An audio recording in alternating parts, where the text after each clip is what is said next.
വിഷു സദ്യയിൽ ഇനി നമുക്ക് സാമ്പാർ വെക്കാം. അപ്പോൾ സാമ്പാറിന് എന്തായാലും ആദ്യം പരിപ്പ് വേവിക്കണം. അപ്പോൾ തോരപ്പരിപ്പ് കഴുകിയിട്ട് കുക്കറിൽ വേവിക്കാൻ വെക്കാം. ഇന്നില്ലേ ഒരു വറുത്തരച്ചിട്ടൊരു സാമ്പാറാണ് വെക്കുന്നത്. ഇനി വറുക്കാൻ വേണ്ടിയിട്ട് നമുക്ക് കുറച്ച് ഉള്ളി വേണം, വെളുത്തുള്ളി വേണം, കരിയാമ്പില വേണം, തേങ്ങ വേണം, ഉലുവയും വേണം.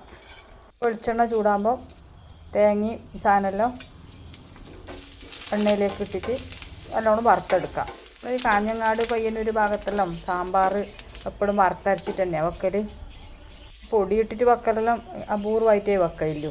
എന്തെങ്കിലും ഇഡ്ഡലിക്കോ അങ്ങനെയെല്ലാം. ചോറിന് എന്തായാലും വറുത്തരച്ചിട്ട് തന്നെ സാമ്പാർ വെക്കും. അപ്പോൾ നമ്മൾ തേങ്ങയെല്ലാം നല്ല ചോന്നിട്ട് വന്നു. അതിലേക്ക് കൊത്തമ്പാരിപ്പൊടി, പറങ്കിപ്പൊടി, കുറച്ച് നല്ലോണം കായപ്പൊടി ഇടണം. ഒന്ന് ചൂടാക്കിയിട്ട് എടുക്കാം. ഇനി സാമ്പാറിന് വേണ്ടുന്ന കഷ്ണം മുറിക്കണം.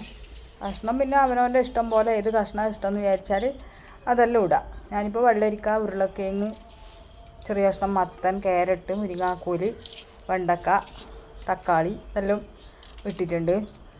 മുറിച്ച കഷ്ണത്തിലേക്കില്ലേ ഉപ്പും മഞ്ഞളും ഇട്ടിട്ട് വേവിക്കാൻ വെക്കാം. ഒരു ചട്ടിയിലാണ് വെക്കുന്നത് ഞാൻ. കുക്കറിൽ വെച്ചാലേ എല്ലാം ഇങ്ങനെ ചില സമയത്ത് ഇങ്ങനെ കലങ്ങിയ പോലെയാവും കഷ്ണമെല്ലാം. കഷ്ണം വേകുമ്പോഴത്തേക്ക് ഒരു ചെറിയ ഉണ്ട പുളി പിഴിഞ്ഞ് വെക്കാം. അപ്പോൾ നമ്മൾ കഷ്ണമെല്ലാം വെന്തിട്ടുണ്ട്. അല്ലെങ്കിൽ നമ്മൾ ആദ്യം വേവിച്ച പരിപ്പില്ലേ അതിടണം.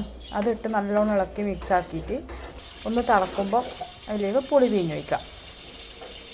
സാമ്പാറിനില്ലേ പുളി ഒട്ടും അധികമായിക്കൂടാ. അത് കുറഞ്ഞാലും പുളി കൂടാൻ പാടില്ല. അതുപോലെ വറുക്കുമ്പം ജീരകം ഇടുന്നത് ഇഷ്ടമില്ലവരാണെങ്കിൽ ജീരകം കൂട്ടാം. ഞാൻ സാമ്പാറിൽ ജീരകമൊന്നും കൂട്ടില്ല. പിന്നെ നമ്മുടെ പരിപ്പും കഷ്ണമെല്ലാം വെന്ത് തിളച്ചിട്ടാകുമ്പോൾ അതിലേക്ക് വെണ്ടയ്ക്ക ഇടാം. വെണ്ടയ്ക്കയും പുളിയും വെള്ളമെല്ലാം ഒന്ന് തിളച്ച് നല്ല ഇതായിട്ടാകുമ്പോൾ അതിൽ അരച്ചതൊഴിക്കണം. അരച്ചതൊഴിച്ച് നമുക്ക് എത്ര വെള്ളം വേണ്ടെന്ന് വിചാരിച്ചാൽ കണക്കായിട്ട് വെള്ളം ഒഴിച്ചിട്ട് നല്ലതായിട്ട് തിളപ്പിക്കാം.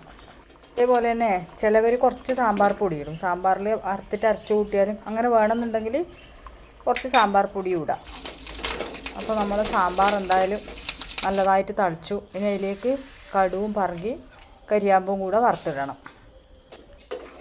അപ്പോൾ എൻ്റെ ഇന്നത്തെ സാമ്പാർ എങ്ങനെയുണ്ടെന്ന് ഒന്നെല്ലാവരും കമൻറ്റ് ചെയ്യുക. അതുപോലെ നിങ്ങളും വെക്കുന്ന സാമ്പാറിൻ്റെ റെസിപ്പിയും ഒന്ന് പറയണേ.